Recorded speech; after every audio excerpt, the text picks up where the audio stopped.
Griffin in Summer is an American independent film that immediately caught my attention.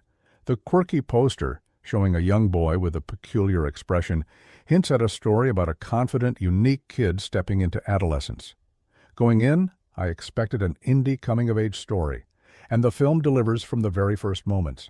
The opening talent show sets the mood with anticipation and awkwardness, while Griffin's confident yet unconventional performance immediately marks him as a distinctive young voice.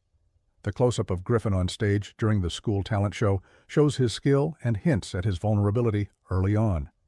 His monologue, touching on themes beyond his years, is both intriguing and a little uneasy. The establishing shots of American suburbia set the story in a familiar place, contrasting Griffin's boldness with the ordinary world around him. Dialogue with his mother shows how much Griffin loves theater, and how he'd rather focus on it than do typical boyish summer activities. He's an aspiring playwright, which drives his confidence and dedication. Interestingly, he mostly calls his mother by name instead of Mom, which makes their relationship feel a bit distant and shows how independent he is. He only calls her Mom in a moment when he really needs her, giving the scene a subtle emotional weight. The concern in the household comes mostly from his mother, as his father is largely absent and not very involved, making Griffin's individuality and self-reliance even more striking. This dynamic echoes the tension seen in young Sheldon with Ian Armitage's character, where a parent struggles to understand a gifted child. Later, Griffin notices the man his mother hired for repairs, Brad, played by Owen Teague, who becomes an older brother-like figure to him. Griffin even swears a little shit to sound more mature. The scene is funny and awkward. Griffin repeats himself nervously, trying to appear cool, while Brad mostly ignores him.